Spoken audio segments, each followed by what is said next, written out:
Hello, hello, and welcome to the Here to Uplift podcast, where we center the stories of impactful changemakers, entrepreneurs, and community leaders who have done the hard work of uplifting themselves through adversity to get where they are today, and now uplift others along the way in their journeys. I'm Lolo Fisher, your host, lover of all things wellness, healing, and empowerment, and I would greatly appreciate if you show us your support by liking, subscribing, and sharing this podcast with others. Let's get into it. All right, y'all. Welcome back to the Here to Uplift podcast. I'm super excited to have my special guest today with me, Stefany Hernandez. And we're going to get into a whole lot today because I know Stefany not only as a content creator, but travel blogger, plus size fashion, and just a beautiful soul. So I'm super excited to talk to you today about kind of the journey of getting to where you are now, because I love the confidence you present yourself with. So before we get into any questions, do you want to introduce yourself? Yeah, absolutely. First of all, thank you for having me. It's always nice to talk about my journey because it's been hard. And I love everything that you're doing, especially, for us women. You too, you just exude so much confidence and happiness, positivity. So I love it. For those that don't know who I am, I'm Stefany Hernandez, also known as Wandering Stefany on social media. I am a content creator that focuses on luxury travel and plus size fashion. I'm also the Chief Operations Officer for the Latinx Travel Club, which is a digital media company that focuses on highlighting entrepreneurs in travel, tech, and media all throughout the world that are Latinx. And just recently, I took on a role with Creators Who Hustle, which is a platform that helps creators and entrepreneurs monetize their content. And we offer press trips as well. Nice. So I'm their partnerships manager. So doing a little bit of everything. Girl, you are busy. Yeah. So that's why when people ask me well, what do you do? I'm like, well, it depends what time of the day, because, I do something at different times of the day whenever I have time. I love it. And I love watching all your travels. I mean, that was even part of us organizing this, right? You were like, yes, we're absolutely going to do the podcast, but I have this trip coming up and this and this. And we planned way ahead. Exactly. So yeah. I love that. Yeah. So it worked out. How did you get into travel in the first place? So my husband and I, we've been together for a long time. I've been with my husband for 13 years. 13? 13, yeah. Wow, we've been married. October 1st will be our 2 years wedding anniversary. Finally got married. But yes, we've been together for... Because everyone's like, man, we thought you guys were already married. I was like, no, but we finally pulled the trigger. Okay. But we've been traveling, I would say, for the last 5 years. We started with the shorter trips, Mexico, Caribbean cruises. Nice. And then we realized that we just, we wanted to discover more. So we started going overseas. And then I feel like once you have that travel bug, it's you just want to keep going everywhere. Yeah. So, we made an effort to go as many places as we possibly could. Okay. And this content creation is fairly new to me. I've only been doing it for 2.5 years. Really? Seriously, and with purpose. You're so good at it. Yeah. So the funny thing is that, we've been traveling, and my family, our friends, they're always asking for recommendations when they're planning their trips. And we'd always give it to them. Yeah. And they were always like, well, why don't you start creating a blog or talking about it? I mean, you're already telling us. And I was like, well, I don't know if anyone's going to be interested in that, So I always doubted myself and was like, well, is anyone going to really care where I'm going or what to do? And they're like, well, who cares? Just do it. I mean, we're going to watch, we're going to, we'll support you. We'll reference it for whatever reason. So that's one of the reasons why I started. So my family and friends, because I always was, just doubting myself and no one's going to care. No one wants to see this. Yeah. I feel like in the past, I would say 5 to 7 years, maybe, the movement of women of color traveling and putting it out there has been evolving and really growing huge. So it's so important because we didn't really see ourselves in the travel spaces before, in content creation in general, but particularly around traveling. So one thing that you noted is you said you started traveling with your husband. Yeah. Now I feel like when I'm seeing your content, it's usually you by yourself. So are you all still traveling together? So it's really funny. Yeah, no. So he's actually the one that shoots all my content, edits a lot of, my photos. So if it wasn't for him, honestly, I wouldn't have this beautiful content. He's self-taught himself, University of YouTube. And taught Hey, it's the yourself. best one. You know what I mean? You just, he's been very supportive ever since I that's told him, awesome. like, I want to start doing this. And he's like, okay, well, like, we got to get the right equipment. We got to do this the right way. So he's been very, very supportive since day one. So I think that's honestly really helped me too. Like, as far as like my content being where it's at now has a lot to do because of him. Oh, okay. I love that. So what about your stepdaughter? She comes with you, or she's usually home? She will come to more of like the local trips with us, but because she's in school and everything, so she can't miss too much school. How do you make that work? Well, so that's the other thing. So, we live in the East Bay. Okay. She lives up in Sonoma, so it's a little hard. We're with her every other weekend. Okay. So that's been a challenge for us too. Like, the driving back and Yeah. forth, trying to, spend as much time as we can when we're actually with her, but the driving takes up a lot of time. Definitely. Yeah. Did you have a different career before you got into content creation and traveling? And what's funny is I also have a 9-to-5 job. Still? Yes, still. So I don't talk about it much because it's very, very, very different than like what I do. Okay. I'll tell you a little bit just about like how I ended up where I'm at.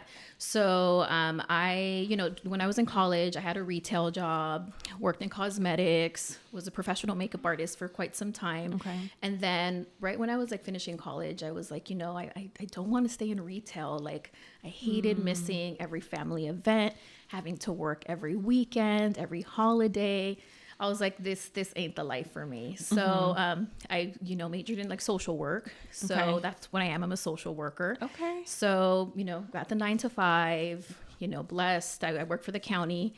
But I felt like I was missing like a piece of me, like as far as like my creativity, because I've always been really creative. I love color, planning events. So I really wasn't able to do that, especially with what I do. I actually work for Adult Protective Services. So I investigate like reports of abuse and neglect. So some really, really heavy. Yeah. So I felt like, I was still missing that other side of me that wasn't, being used. So that's how I started getting into, traveling. Traveling definitely has a little escape. Escape and fashion. I mean, who doesn't love fashion, right? So, and the other thing too with the fashion, and I say that because one of the reasons I started doing the fashion specifically too with the content is because it's, as a plus size woman, it's really hard to find cute stuff. Like, like in typical sizes, or even if you're curvy, right? Like typical sizes, everything, you can find everything. But when it comes to plus size, like it's hard to find something cute and that fits well, right? And that goes with your style. Right. So when I would find things like that, I would always share it with my friends, because I have a few friends that are plus size too. It's so like, where did you find that? Exactly. It's like, where? So, and then I didn't realize like how many other women are also curvy plus size and want to know where, where to find this cute stuff. And I love planning for like trips, like especially planning my outfits for trips. So yeah, that's a little bit about, how I started. It sounds like you are incredibly busy, one. Yeah. But two, I'm like very curious as to why, because I feel like that busyness is a choice, because if you wanted, funny. you could go full force content creation, travel, and just that's it. Yeah. So why do you still do both? It's so funny that you mentioned that, because everyone's like, well, are you going to leave your like full, like your 9-to-5 soon? And I'm like, to be honest, I don't really feel like I need to, at least at this point in my life, because one, I have a government job. It's very secure. I'm going to be honest. I have a lot of bills I got to pay. So I got to pay my mortgage, so that's like more stability. Yeah. And to be honest too, what I tell everyone too, is I've used my, my funds from my 9-to-5 to fund, my business, to fund any, investments that I want to make, whether it's events, whether it's sponsorships, whatever it is. Right. So at this point in time, I'm not there yet. Okay. And I love what I do. I love helping people. So that's, I can't see myself stopping. Gotcha. And my supervisors, like all my coworkers, like for my 9-to-5, are so supportive. Like they all know what I do. And they're just like, and they all travel. Yeah. So everyone gets it. Okay. Yeah. So if future-wise, the bank is overflowing from content creation and traveling, would you consider leaving the 9-to-5, or is there a passion piece in there that's keeping you? Yeah. Okay. Yeah. I totally would. It's that stability piece. Yeah. It's just, like living in the Bay Area is, I talk to No friends joke. or people that, we meet overseas that live in other states. And I'm just like, man, like I wouldn't have to have this 9 to 5 if I lived in like Texas or something. It is so hard because I think it is so valuable to be here in the Bay Area, the Silicon Valley. Like, it is incredible, the people you meet, the connections you make. It's just a bigger thought process, especially for me having moved from Merced recently over here. Like, I found an incredible small community in Merced that just like really vibed with me and got me. But I had to keep coming here to the Bay Area when I wanted to feel that growth perspective. And it was frustrating that I couldn't get it in my home, like where I lived. And I was trying to like really build something. But every time I would try to even host a networking event or something that just got visionaries and strategic leaders like thinking, it wasn't happening. And it was so hard. But the moment like we had our vision board party in January, and it was like everybody was already like, oh, I have this idea and this idea, and I'm like, this is what I need. Exactly. And it's thriving here in the Bay Area. So it's like that cost point is so high, but if you can find a way to make it work without it draining you, it's worth it. And I'm lucky I still feel like I have the energy, but I'm gonna be very honest, I feel like I've neglected like the health piece of my life, like as far as being like going to the gym, eating clean, like that stuff that if I maybe set aside a little bit more time, I could be better at that. But that's one of my it's hard to balance. Like all those memes, like I'm trying to like keep up with my friends, my family, my job, drink water, go to the gym. Something's gonna get dropped here. It's like carrying all the groceries in one trip. You're like, I dropped the one apple though, and that's like what is frustrating. No, totally. So I think that yes, I do need to, because I do a lot. I think I have to rearrange some things to really put some emphasis on my health. Well, let's dive into that a little bit more, because I think the practice of balancing wellness is the topic that anytime we bring it up with other women entrepreneurs that are doing these great things and inspiring others, it's either complete extreme of like wellness is my entire lifestyle, or this like, I had it once upon a time, but I don't really know what happened to it. So did you feel an actual shift happen from like, let's say, starting point of this journey when you were just working a 9 to 5 to actually adding these pieces on? Yeah, absolutely. And like I said, my health has declined. So I think that I've noticed a shift just because you have to spend so much more time, with when you're starting a business or you're working at another job. I think that, that becomes your priority, right? Because it's like, you got to make it work. So, like there's no other option. At least that's my mindset, right? Like if you're going to do something, it's going to work out. There's no other option. So you put everything aside and then until like your body's like talking to you, you're like, oh, like you're being neglected. Right. And it's curious to me because like for me, for example, when I opened the yoga and dance studio in Merced, yoga and dance was my escape, my release, like the thing that refilled me. But when it became my business, it was like the thing that fills me up is also draining me right now. So is it the same for you with travel? Like, did that happen at all, or do you still feel refreshed? Yes. So last year probably was my busiest year as far as traveling. I traveled like once a month, and of course still working and everything. And I just, it's draining. Don't get me wrong. Traveling is amazing, but the actual like traveling time is draining, especially like for those trips overseas, like those flights. They're brutal. I mean, like that's, like you're going on to the other side of the world and jet lag, like that's all real. And is it commercial? Yeah. Oh yeah. Brutal. Exactly. Yeah. Cause I'm more like, like I'll save on my flight so that I can use that like money for experiences or, for another trip. I use points. I'm a huge, like, like advocate for point hacking. Yeah. Like, so, so it's, that's the downside about traveling. And then you miss home. Like there's no place like home. I love so many places all around the world, but there's no place like your comfortable bed. Yeah. And you bought a home, right? Yeah. Okay. So you bought a home, East Bay, you said. Yeah, we've been there for 8 years now. Oh, so awesome. Yeah, it's been a while. So we luckily got a home like before everything like skyrocketed because, everything's like doubled, tripled now. So yeah. So we're lucky because to be honest, imagine like if I was trying to get a home now, like I'd have to have like 10 more jobs. It is tough. And Okay, there's so many places I want to go with this. I'm hearing great things. Let's go into the home piece, because I think for our generation, there is so much controversy around whether it's smart to buy a home or not. Right. So what was the decision y'all made, or the thought process, I should say, behind this? To get a home? And keep in mind, this was 8 years ago, right? We were living in the city in a 1-bedroom apartment, tiny, like didn't have much space. The weather kind of sucks in the city. So we were just like, we're paying this rent. So why are we paying someone else's rent? Like, right? Like we should be paying our own. So that was really like the thought process that, went behind it. And it was the same price of what we were paying for rent. So it was a no-brainer, I feel like. So that was the thought process. And, the East Bay, you have way more space. We have more bedrooms. People come over. We have a yard, a pool, everything. So was it easy to relocate? Yeah, it was, because we're still, close enough to the city. My husband and I were both San Francisco natives. His dad actually still lives in the city. So we visit him all the time. How cool. He still works in the city. He works for the city and county. So he's commuting into the city every day. So it's, we're like away from the city, but we're still close enough where if we felt like it was a good balance. Okay. And like, we always laugh about this, like street cleaning.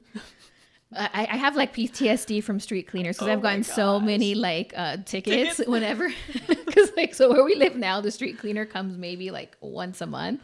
When I hear it, I'm just like, where's my car? Yeah. But I'm like, oh wait, we don't get tickets over here about that anymore. Yeah. Because it was parking, people in the city and parking. Straight Hunger Games.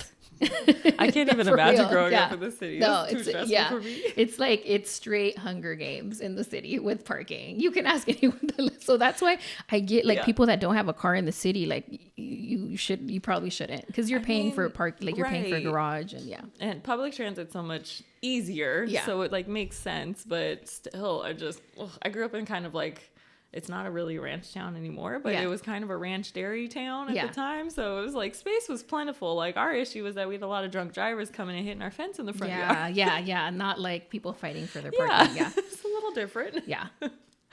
Okay. I love it. So let's get into the fashion side. What got you into fashion and what keeps you going in it? It's funny with fashion. And people always ask me like, how do you find these things? And, I always gravitate to colors. I love florals, prints. That just are like speaking to me. So like I tell people, because I get a lot of women that ask me, especially in the plus size community, like, I don't know what to wear. Like I always wear black because, it makes me look slimmer. I was always told like, you can never go wrong with black. Stripes, only black. Exactly.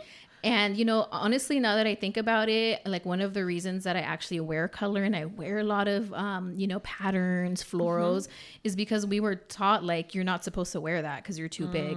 So what I tell people is just start off with a color. Maybe it's your favorite color. Like start off with the shades, not as bright as, it gets, but on the lighter shades of your favorite color or whatever's speaking to you, whatever you feel like. Green, brings you like peace or whatever it is that you feel is speaking to you. Yeah. And with fashion, everywhere that I go, even where I travel to, I love going to markets, like local markets to look for accessories and everything like that. So I always pick up things here and there. And there's certain brands too that after trying their clothes for so many times, I know which ones like fit well, which ones get it, which ones don't. So right. Okay, so what my mind immediately goes to is like, even when we say plus size, it immediately goes into confidence levels. Right. And curvy bodies in general, like I have fluctuated in my weight so much that I'm like, okay, I'm in this range, but in what I would say is like my fit and skinny season versus like my plumper season, like I can't even wear the same clothes because they do not stretch, they don't fit, and I feel like I'm constantly changing my closet because it can't fit me.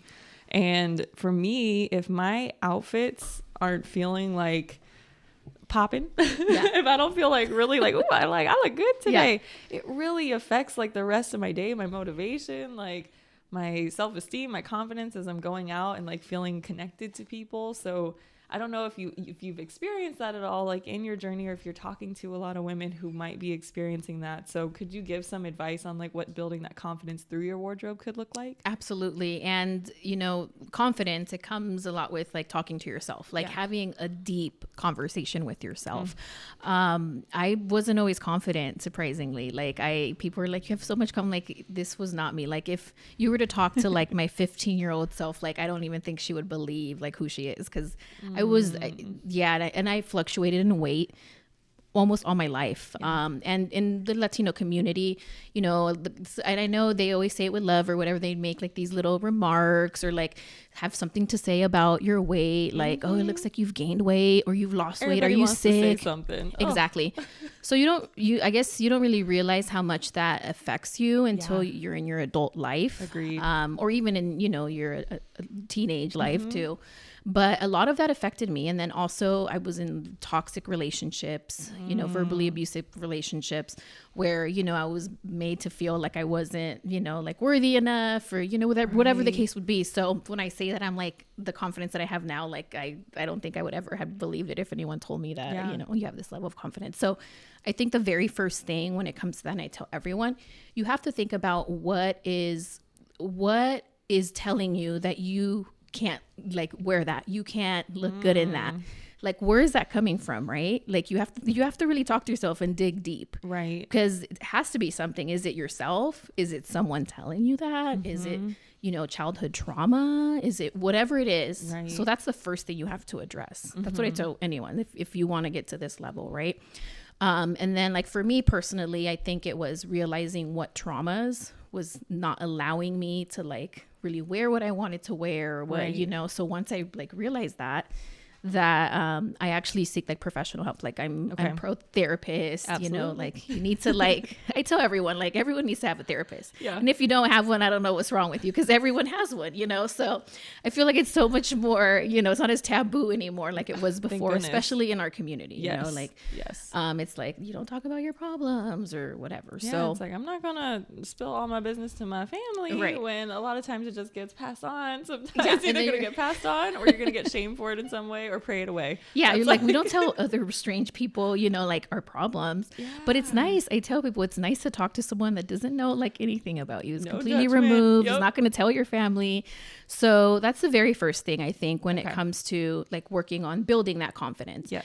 And I'm sure this is super cliche and you've heard it before, but confidence is like a muscle, right? Like the more like you use it, the stronger it'll get. True. So whether it's like doing something that you never thought that, you know, you're going to wear, like just wear it, you know? And like I said, if you eventually want to wear something bright, maybe don't wear something that's neon, but like start at that shade, but like a little, you know, and then talk to yourself, right? So how do you feel after wearing that? And like you said, I think that getting ready just totally changes your mood for the day, like for the day, for the night, right? Like you want to feel good. You want to do the things that make you feel good. It's true. And honestly, I would add the tip of like, follow people like you.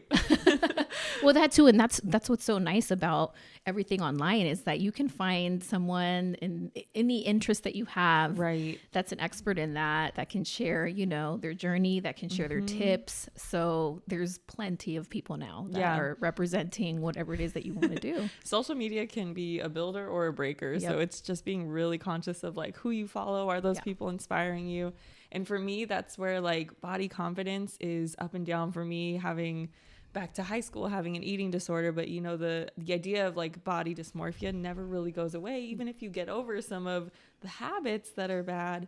So when I follow folks of all different body types showing that confidence, it's exactly what I need. Sometimes I'm getting ready for an event, like we're going to an event tonight after the podcast.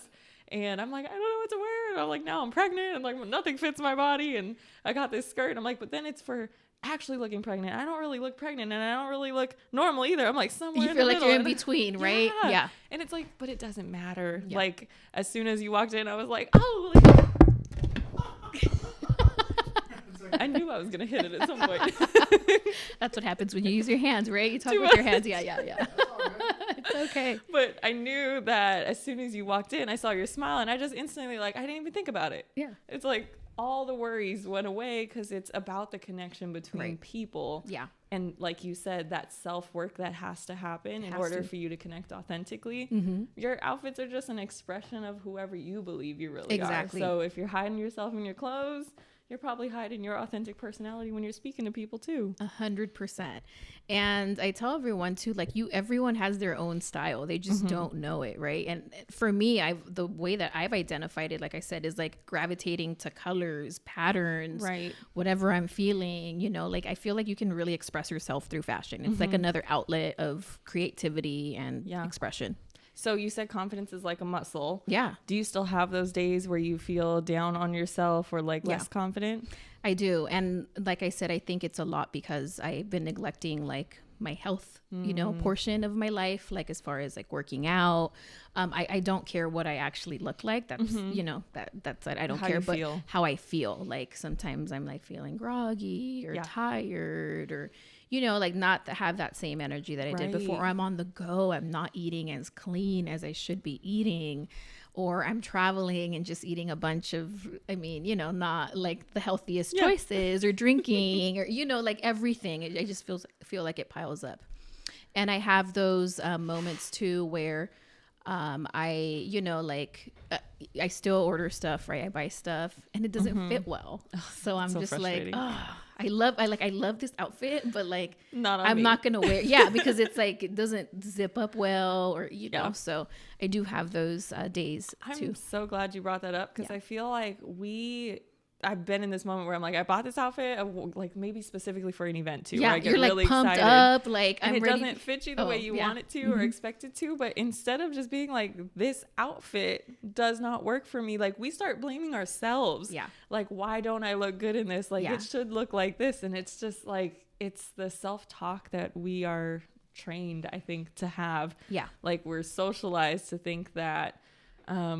Really that we have to fit into the mold rather than no, like this needs to mold to me, and if it doesn't work, it doesn't work. Yeah, exactly. I agree. And and like you said, and then you're like, man, well, why doesn't this fit? Like it's the size that I usually am, or and it's, you know, sometimes disappointing. Yeah. Send it back. I know. I'm gonna start getting real ratchet with my clothes. Like I'll tell my boyfriend later. I'm like, if you hear me talking in the closet, just ignore me. Like we're gonna have a little conversation. These pants and if they don't want to work out for me, then they can get out of my life. Yeah. You're so funny. Yeah.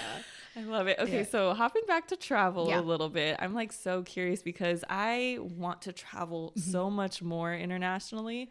But I've been to Paris and I've been to Mexico. I should say France because we went to a few places in France. But I went to France and I've been to Mexico, and that's pretty much it when it comes to international travel. A lot more states internally in America than I have been out of state, and I want to be out of the states more. Yeah. But there's nothing wrong with the states because you've been to several states, but they're all so different. They are. You don't realize. I haven't been to North Dakota. Like, it's like you're even surprised, right? Like this is the unite, like, you know, because I don't know. Did you grow up here in California? Yeah. Okay. Yeah. So I think, you know, us growing up here in California, I don't want to say we're like spoiled, but like we seem to think that the world is just as diverse, as open mind, like, you know, as everyone is here in California. And that's not. Nope. I wanted to get out of California so bad. Like I grew up in Southern California, but I felt like there was so much more. I wanted to get out. So my mom, of course, both my parents really, but my mom especially, because she was helping me with college apps and things, was like, oh, apply to this school and this school. And they were all in California. And I was like, I want to apply to Florida, Texas. And you're like, as far away as I could possibly. And she was like begging me, like, please don't go to school in Florida because of hurricanes. Like that was her biggest fear was the hurricanes. But I wanted to be a Miami Heat dancer. Yeah, of course. So I forgone, whatever the word is. I let go of the Miami Heat dancer thoughts and didn't apply to Florida schools. I did still apply to some in Texas, but we ended up finding this like happy medium where it's still on the West Coast, but I went to University of Arizona. So I was in Tucson, out of state though. Yeah. Out of state tuition. Ain't no joke. Yeah. I'm still paying those off. That was not my favorite, but I'm so glad I went out of state because it was for me a step into not just independence, but allowing my curiosity to explode a little bit. And then once I was in Tucson, you know, Phoenix was close nearby, but then going to Sedona, going to Flagstaff and just seeing all these different areas, it my appreciation for traveling, I think, really started to grow there, because I would say high school, I traveled to different states. That's like when I had the most travel. Actually, it was high school for dance. But I wasn't really exploring. Like we'd go to all these places on your for own, competitions, conventions, whatever. Maybe I'd walk down to a new restaurant or something. Like me and my mom would usually just be the two of us most of the time. But without that really opportunity to travel, like my days were booked. I'm just dancing all day and then we go back home. Right. So I was like, okay, I had the little bit of a travel bug because I was comfortable on a plane, like good, but I didn't actually get to explore anything until I moved to Arizona. Yeah. And that was just amazing. And then honestly, I feel like I was taking at least 2 trips a year to somewhere just within the States. Until the pandemic. And once the pandemic hit, I wasn't traveling. And for a lot of people that happened, right? I stopped traveling. Yeah.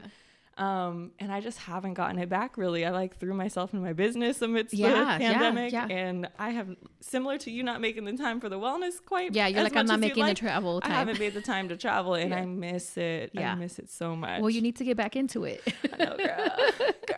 I know. I gotta start somewhere. I know. And it's funny that you mentioned Arizona. It's actually one of my favorite places here in the States. Okay. Because like you said, there's all these different cities and they're all so different. So different. I also really love, all of the Native American culture that's there. And that's why I say, like, even traveling within the States, like you're still experiencing something completely different than California. Exactly. So if you can even like maybe explore some states you haven't been to, like you got to start somewhere, I have Maine on my list because I want a really good lobster. Like, have you been to Maine? I have not been to Maine, but we gotta go. Yeah, see, but start like that. That's what I tell everyone. Start. And then the other thing too is like flights right now are crazy expensive. Inflation is real. I'm assuming inflation because I've been traveling a while and I'm like flights especially this summer. Prices I have like never seen before. Yeah, I was curious if it's just because people are finally starting to get comfortable getting out again. I was gonna say, I think it's like a combination of everything. People are getting out, inflation, like the weather's nice, so everyone's like, get me out of here. We've been, locked up for too long. So true. But like I said, I am a huge like advocate for using points. Yes. So I tell everyone, like, even on your, like, use a travel card, pick one, that works with what within your budget, what your goals are as far as, a credit card, but use it to pay, like, even like your bills, like your regular bills, like your PG&E, your water, your garbage, you're going to pay these bills anyway. So you might as well get something out of it. Might as well get some points. So how much do you feel like you actually need to start going on trips like regularly for someone like me who has not traveled in a long time, maybe just starting even within the States? Like, how much do I need to save a month to be So that's the other thing. Trips? So the beauty of traveling is, first of all, you have to find your style of how you like to travel. So I'm a little too bougie for my budget.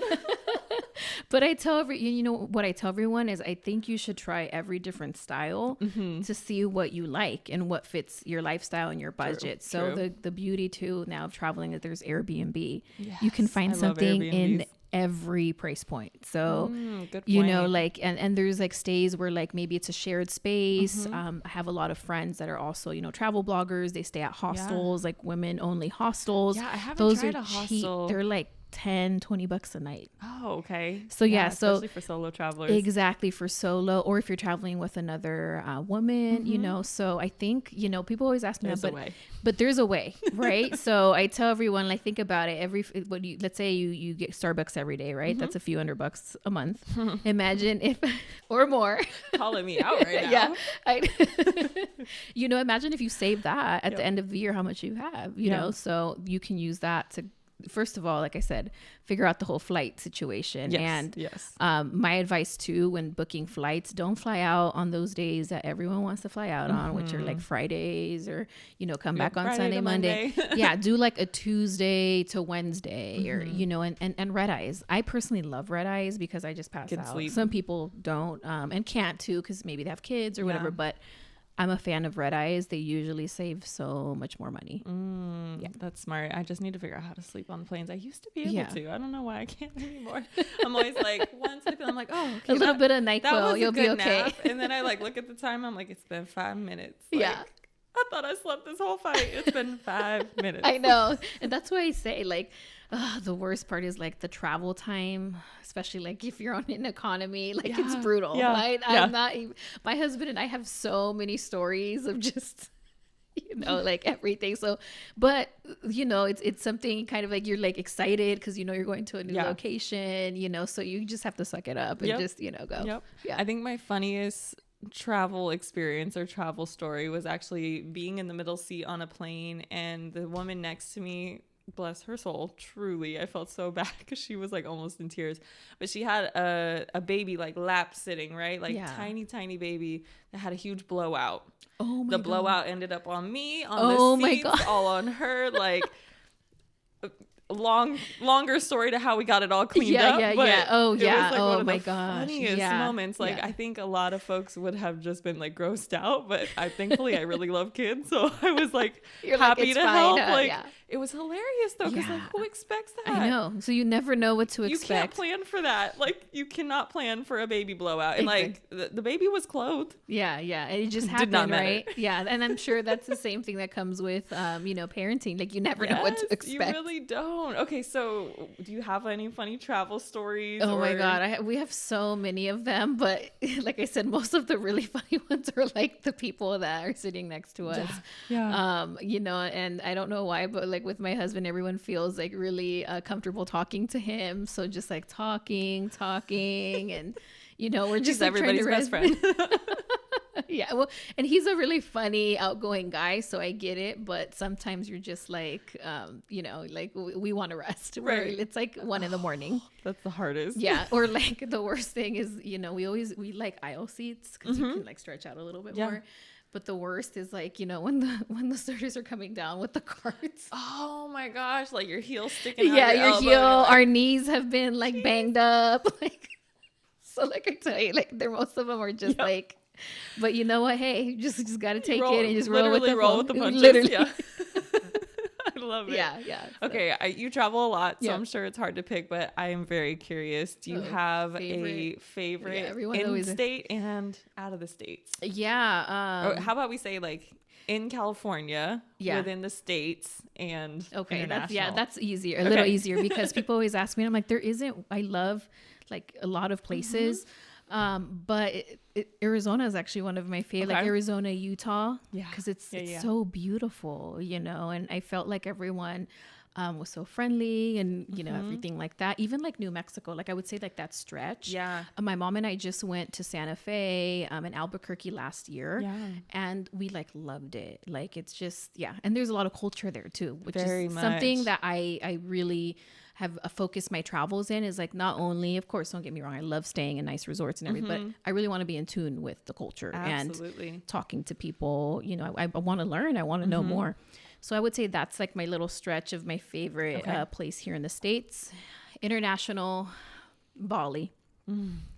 Bali. And that was actually like one of our first like international, like 26 hour travel time, like, But Bali, like, Bali's like definitely one of my favorite, and I can't wait to go back. And people ask like, why? I'm like, for many reasons. Like Bali, there's so much that you can do, so many different areas, within the island, of different activities, different vibes. You can go up to Ubud. You're like literally in the middle of the jungle. You can go to like the party town. Like there's a little bit of everything. Everyone is so positive, like zen, like nice, like, it's just, I love it. All of it. So, and then what was, you said? Within California? Oh, within California. Within California, I love the water. So I would say anything on the Pacific coast, like anything along the coast from, Half Moon Bay down to, we were just recently in Pismo, down to LA, San Diego, like anything along the coast. Do you prefer cold water or warm water? I prefer warm water, but we're in California and we know, we ain't gonna get no warm water. I'm always like, the sun is so beautiful, but why is the water so cold? I know, it's so cold. But if you go down south, the good thing is that like the weather is warmer, so it feels like it's nice. It feels different. Yeah. That's, oh my gosh, we went when I moved to Merced 2019. And I was like joking, but it's also kind of embarrassing that although I moved to Northern California and wanted to explore Northern California, I really like hadn't been doing anything. I just got there, started focusing on work, building community within my city. Right. And I love the ocean. I felt deprived. And until I moved here to the Bay Area this year, from 2019 to 2023, I had been to, I'll say the beach in general, but I've been to the beach once, now twice since I've been here. Okay, but so you need to start going. yeah, like literally we put it on our calendar, beach days for like throughout the summer, because I'm like, I can't keep doing that. But the first time it threw me off how cold that water was. I was not expecting how cold it was. No, nobody warned me. I know. Then I know that sucks that the water's so cold, but you know, I love being close to the beach, even just like to listen to the sound. Yeah, like sometimes even like when I've had times in my travels where I'm just have anxiety or whatever, too much on my mind, I literally just sit at the edge of the water and just like listen and try to like meditate with the, you know, like the waves, the sound of the ocean. Like, I don't know why. And I'm not a water sign, surprisingly. I feel so, you are. Okay. Well, that's good. But I'm not, I feel so connected to water, which is so strange. I'm not a water sign, but what is your sign? I'm a Capricorn. Okay. I don't know much about Capricorns. Yeah. Is Capricorns the ones that are like really organized? Yeah. Organized, very determined, overachiever. I tell everyone, things are making sense. Yeah. Now. I'm like, everyone look at the, you know, like the traits of a Capricorn. It's like me. I'm spot. I'm a Cancer. You're like spot on. Yeah. Like, give me all the emotions, the nurturer, like intuitive, like, yep. Mm-hmm. Yeah. The highs and the lows. Exactly. But it's also how I connect to people. So I'll take it. Same. So, I love the water. So, and I think a lot of my favorite places have to do with, you know, beautiful water, everything. Yeah. Yeah. Okay. So I want you to walk us through your journey. Yeah. Let's say little Steph to where you are now in terms of mindset, because I think so much we talk about what we do and our achievements and accomplishments along the way. I want to know, like, what were the highs and lows from kid you to adult you now? Yeah. Like, if there were any like specific challenges or traumas that like really changed your trajectory, if there were some obstacles you overcame that made you fulfill who you are authentically. Like, walk us through this journey. Yeah, totally. I'll walk you through just my life. Like I mentioned, I'm a San Francisco native, grew up and was born in the city. Half of my life was in the Mission. The other half I was in the Tenderloin. And if you're familiar with those neighborhoods, especially back then when, you know, when I grew up, they were like the rough areas of town. Like the Mission, I know now it's like the it and poppin' spot, but like back then it was like dangerous, like you know, like gangs, you know, norteños, sureños, like, you know, within the Latin community. And then the Tenderloin, I'm sure, I don't know if you've heard of the Tenderloin. Yes, it's where most of the like homeless population is at. So back then it was like, you know, now it's horrible. Back then it was bad. So just so you can get an idea of where I grew up. Yeah, that helps. And then I know my parents are I'm first generation. My parents are immigrants from El Salvador. Okay. So I grew up with this mentality and mindset of like, you have to work hard, you know, like especially my mom, you have to go to college, you have to do things the right way, you know, like the safe, you know, like journey that I feel like most immigrant parents want for their kids. And I was always, you know, doing everything to fulfill that, to make them proud. So my parents actually got a divorce when I was 12, 13. Okay. And then my mom and I, you know, were living alone. And I think that a lot of who I am is because of my mom. Like as soon as, you know, they got divorced, she got like 3-4 jobs, like whatever it took to make ends meet. So like I saw like that, what mamas will do. like the hustle and like we're you know gonna make it work, and of course, you know, still trying to support a family in El Salvador, because that's just, you know, the thing that immigrants' parents do. They still send money back home. So I think a lot of who I am is because of her, you know, because of that. And then my dad, we're both Capricorns. I look just like him. It's like, it's kind of scary because I look at pictures and I'm like, oh my God, I'm literally his twin. So, so a lot of like my personality, I think, is because of him, because my mom's like very direct, very, you know, composed, and my dad's like a lot more outgoing. So, so that, and I think that me trying to follow this like safe journey, that's really all I ever knew. Right. So I went to college, like I said, you know, and I still felt like something was missing. Right. Not only like the creativity, right. So I think that something that helped me was I actually reached out to a few people that I know that are content creators and influencers before I started doing it, friends or family friends. And I literally like sat down and asked them like every question that I had. And until this day, I'm so grateful for them because they weren't gatekeeping anything. They basically told me like, these are the highs, these are the lows. So I knew what to expect. That's awesome. Yeah. Which I'm so, grateful to them. And after that, I feel like my mindset kind of like changed. Like, okay, I know what's going to be good, what's going to be bad, right? And the other thing too is I'm a huge believer of investing in yourself. So I actually hired a business coach too. Okay. So, and then the business coach like coached me. So I feel like I'm also really lucky because all throughout my life, whether it's in my personal life, school, professional, I've always had these informal mentors. Like they never knew they were my mentors. I don't think I've ever told them, but they were like, You're like, I was taking notes. yeah, like, like I'm like, oh my God, I want to be like this person, or, I want to do that and things like that. So I was just like, oh my God, okay, I want to be like them. So I think with the right coaching and of course the right strategy and having the mindset, like I told you earlier, like this is going to work. Like there is no other option, especially when, you're starting your entrepreneurial journey, is that. And then also being okay with a lot of the things that I was going to do, I was terrified to do.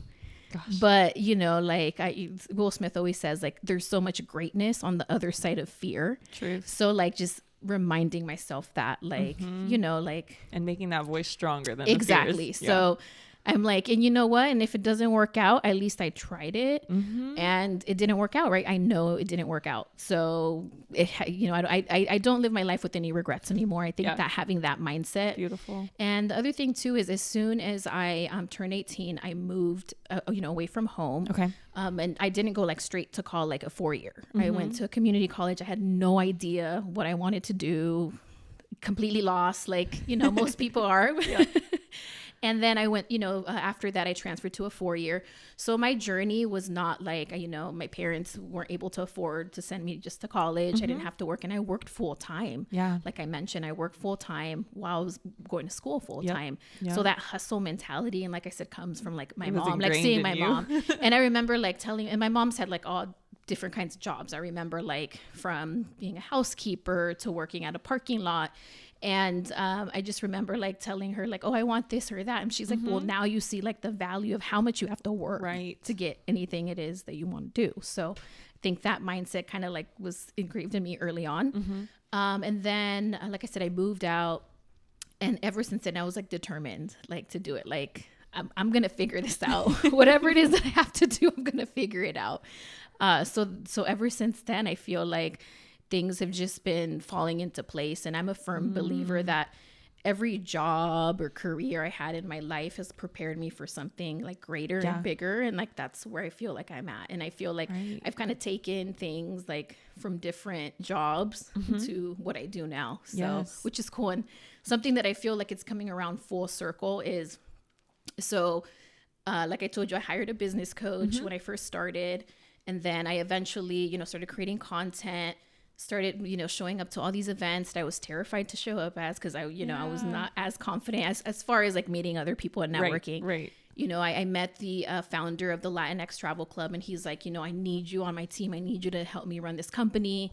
And then just a few weeks ago, I was at the Women in Travel Summit. We had a partnership with the Latinx Travel Club where I hosted an event, and my business coach was actually there, happened to be at the conference. So I felt like it was like a full circle moment. All virtual before that? Yeah, everything was virtual. So it was, met people or the people that, that inspire me. I met them in person. It was just women creators all in Puerto Rico.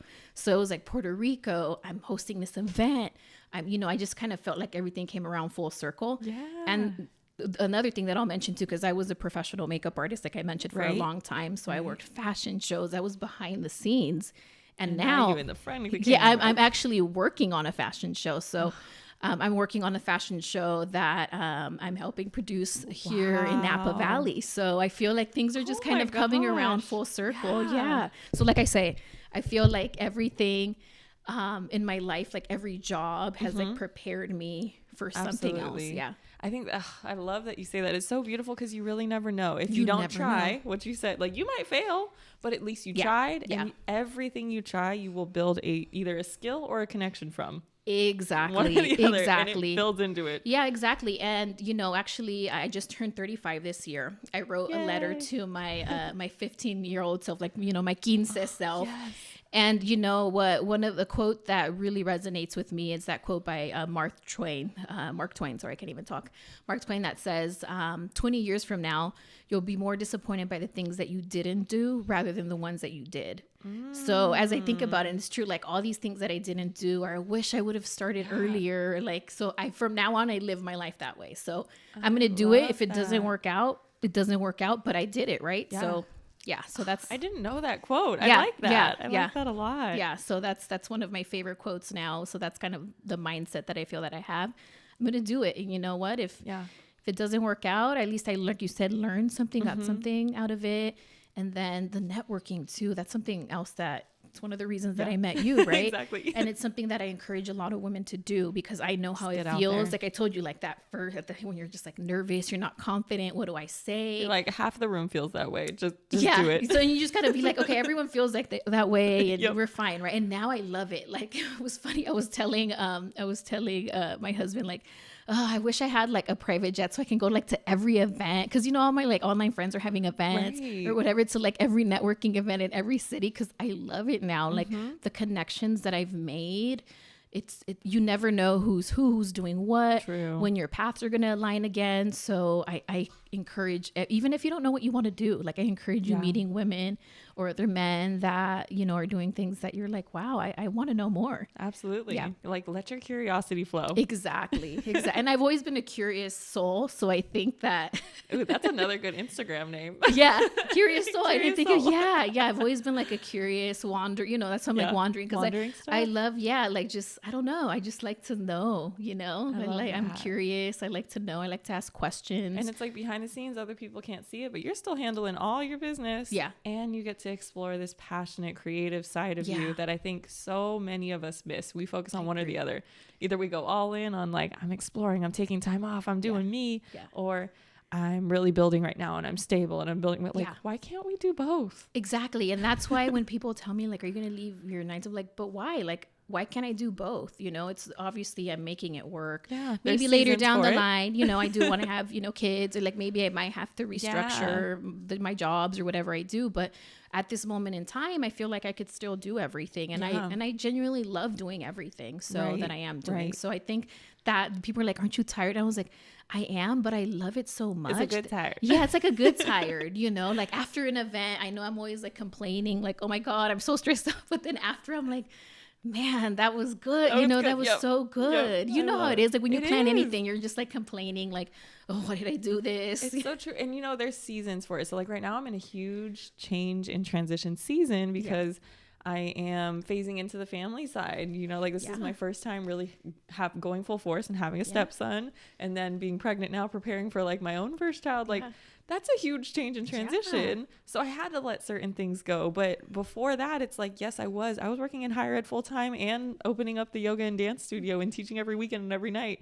And eventually I transitioned to just full time with the yoga studio, but I was still doing it. It was like a swap almost, like that was my full time. Yeah. And then I was doing consulting around the higher ed social justice work on the side. Yeah. Now I'm like, I dabble in a few different things because I didn't let any of them fully go because they're all parts of me. Like I still do some of the consulting and training on social justice. I don't advertise it, but if people refer me and I'm available, awesome. Exactly. And then I have the pieces of me. I'm teaching corporate wellness still, but I'm not running a yoga studio. So I think there's always a way to fulfill these different pieces of you. It just may not look like full force into all of them at the same time. Agreed. Like you have to pick which one's going to be priority for you in this season. You said it perfectly. Like because I've been learning the hard way, journaling every day on it, girl. And time management. That's like the number one. Yes. Like managing your time and figuring out, okay, like you said, prioritizing, like what this might not get that much of my time, but this will, because this is what's on the top of the list. So, and if you're emotional like me, if anybody's like watching or listening to this, it doesn't necessarily get easier Yeah. to have to say no to something that you care about. But when you can really just say, hey, I did focus on what I'm prioritizing right now, like that's that reminder sometimes that's you're not doing anything wrong. Yeah. You just had to prioritize this for the season, and knowing that like seasons will change. Seasons will change. Exactly. Whether you choose them or not, like seasons will change. Yeah. Yeah. And that's with anything, right? Same with people that are in your Yes. life. Yes. People don't, you know, maybe you might not be aligned with what they're doing, and that's fine. Like, you know, people go their separate ways, and that's okay. So obviously you still support what they do, but you guys are just not aligned at that moment in time. Like you said, that season. Yeah. And I think that's huge. That's another thing is like, knowing that it's okay to say no and setting those boundaries. And, you know, sometimes you do things maybe to please someone else, but you have to make sure that what you're doing is because it's for yourself, that you're pleasing yourself. Oh, I love it. Yeah. Okay. I have 2 last questions for tell you. 2 last questions. What obstacle did you overcome? You just gave us a little bit of your story that you feel like was the most transformational to help you be authentic. Yeah. That's going to be my first question. Okay. I'll pause there. Okay. So I would say, I'm going to just specifically focus on my content, like for Wandering Stefany. I think that the most difficult part was identifying how I'm going to authentically show up, like whether it's through, you know, reels, whether it's stories, whether it's a photography, whatever it is, and trying to figure out my brand. Yeah. And I say that way because I feel like, you know, it gets kind of like gray when you're like trying to be authentic, but you're branding yourself. Right. So I felt like, and honestly, not until like maybe this past year, I feel like I've kind of like really like nailed my brand, like who I am. And that came with just like, I used to be afraid of like posting photos like with different colors because my grid wasn't all like, you know, no, I'm just, aesthetic. You know what I mean? Like I look at these like, you know, influencers that had like hundreds, millions of, like everything was like so aesthetic and so perfect. And that was hard for me. I was like, but I'm not like super perfect. And I don't just always like to wear brown, like, you know, like, you know what I'm saying? Like, so I think that was really hard, and not until recently where I'm just like, you know, I just be who you want to be, like be like I tell you what gravitates to you, wear that neon dress that is, you know, you love, because those posts would always do so much better than like the ones that I'm like overthinking. So I think that was such a huge challenge. And then just thinking also too, like overcoming like that doubt of doubting myself, like who cares, like no one wants to know, or no one's gonna like it. So I would say that was one of my biggest challenges. Okay. Yeah. Well, this kind of connects then somewhat, but my last question for you is really imagining and thinking about kind of what we started with, those people out there who might be like how we started in terms of lacking confidence, maybe in a toxic relationship where they're constantly getting talked down upon or just not valued for who they are, and they're losing that sense of self-worth. We talked about doing the self-work, but could you actually give just like some motivation and inspiration for anybody who's listening to this that still feels like they can't see themselves doing what we do now? Yeah, absolutely. So what I would say is that you're special, you're worthy. Don't let anyone tell you otherwise. I know you might not feel like that right now, but your story is special. And I tell everyone, you know, you'll know, you can have everyone tell you, try to give you advice, but you have to talk to yourself. Like I told you in the very beginning, is talk to yourself, have that deep conversation with yourself. Like what's causing you to feel that way? And just know you have so much support, so many resources now, whether it's social media, whether it's, or myself, you know, if you have questions, reach out to me, you know, and just know that there is a supportive community here for you, and that cares too. You know, I genuinely care, but that knowing that you're special, you are, everyone's special. Everyone has their journey. And the journey, as you know, there's so many ups and downs. And honestly, if we didn't have those lows, we wouldn't be able to appreciate the highs, right? So just take it like a season. That's the mindset. You know, this is the season, a little low, but we're going to get back up. Yes, I love that. Oh, Steph, you're awesome. Thank you so much for sharing your journey with us, the advice, and all the things that go on behind the scenes that I didn't know about. So I'm sure there's other folks listening who didn't know as well. Yeah. Well, thank you. But you are golden. I'm super excited to continue watching your journey and see this fashion show that you're putting on. Yes, it's coming up. So stay tuned. Okay, cool.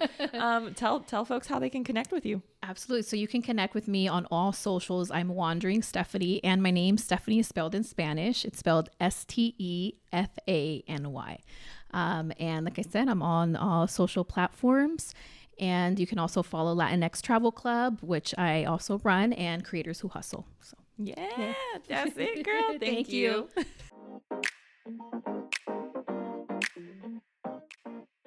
Thank you for tuning in to the Here to Uplift podcast.